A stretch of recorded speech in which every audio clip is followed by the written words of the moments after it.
शांति। 24 अप्रैल 2023 की साकार मुरली से होमवर्क। आज की मुरली से हम लक्ष्य लेंगे, ऊंच गति को प्राप्त करने के लिए संपूर्ण निर्विकारी बनना है। संपूर्ण निर्विकारी बनने के लिए निरंतर बाप की याद में रहना है। निरंतर बाप की याद तभी रह सकती है अगर देही अभिमानी होंगे, कर्म योगी होंगे और बुद्धि से हल्के रहेंगे। इसलिए बाबा ने बताया कि निरंतर याद को बोलेंगे मन मना भव। अगर हम मन मना भव हो जाते हैं तो मध्य जी भव ऑटोमेटिकली हो जाएंगे।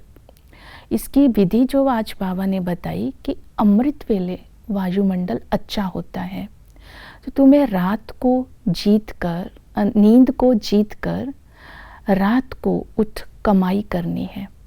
अमृत वेले ज्ञान का विचार सागर मंथन करना है। बाप की याद में रहने का अभ्यास करना है। तो इसी तरह दिन में कर्म करते समय कर्म योगी होकर के रहना है। तो निरंतर बाप की याद भी रहेगी, बुद्धि से हल्के भी रहेंगे। जितना सारा दिन देही अभिमानी का अभ्यास करते रहेंगे तो देही अभिमानी जितना होंगे उतना संपूर्ण निर्विकारी भी बनते जाएंगे। देही अभिमानी का अभ्यास करने के लिए आज की मुरली में बाबा ने कहा कि बार बार ये चिंतन करो कि मैं आत्मा हूँ।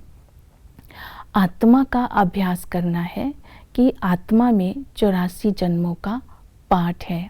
आत्मा ना मेल है ना फीमेल है। हम आत्मा भाई भाई है। भाई भाई को देख करके बात करनी है। तो इसी तरह आत्मा न्यारी रहेगी और प्रभाव से मुक्त रहेगी। तो आज इस पर विशेष अटेंशन देना है कि देही अभिमानी मैं कहाँ तक रहता हूँ। जितना ही हम देही अभिमानी बन करके दूसरों को ज्ञान का इंजेक्शन लगाएंगे तो उसके अंदर ताकत भी आएगी और उसके अंदर गुणों की खुशबू भी आएगी। तो हमारी सेवा भी होती रहेगी। दूसरा है सच्चा परवाना बनना है। पूरा परवाना, सच्चा परवाना उसे कहेंगे जो जीते जी मर जाते हैं। तो जीते जी मरना अर्थात जितना हम सच्चा परवाना बनेंगे उतना ही हम पुरुषार्थ कर अवस्था को गैलप कर सकते हैं। तो आज अपने आप की चेकिंग करनी है कि मैं सच्चा परवाना हूँ। सच्चा परवाना की विशेषता है बलि चढ़ना।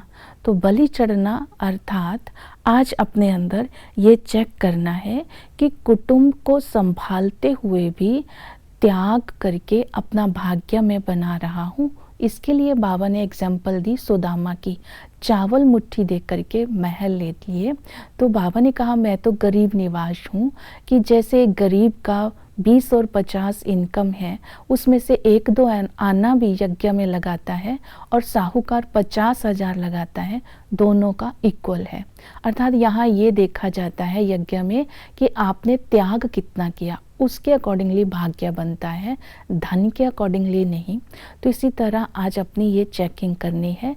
जितना हम अपना भाग्य बनाएंगे, बलि चढ़ेंगे तन मन धन से, उतना ही अंतिम समय बाबा हमें वैकुंठ का अनुभव कराएगा। हम फील करेंगे हम वैकुंठ में बैठे हैं। विनाश के समय बाबा हमें बहलाएगा।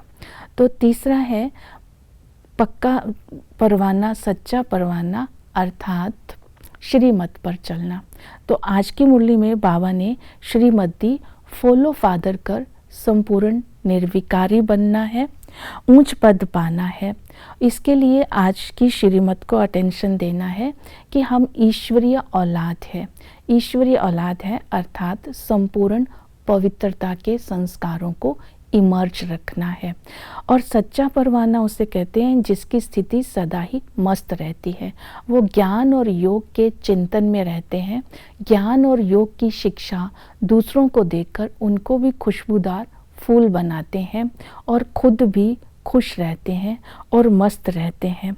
और उनका ये अपने अंदर चेकिंग करनी है कि मैं अपनी विशेषताओं को सेवा में लगा रहा हूँ। जितना हम अपनी विशेषताओं को सेवा में लगाएंगे उतना ही विशेष रहेंगे और हमारी स्थिति ऊंच रहेगी और हम अपनी अवस्था को ऊंच बनाकर दूसरों की सेवा कर सकेंगे।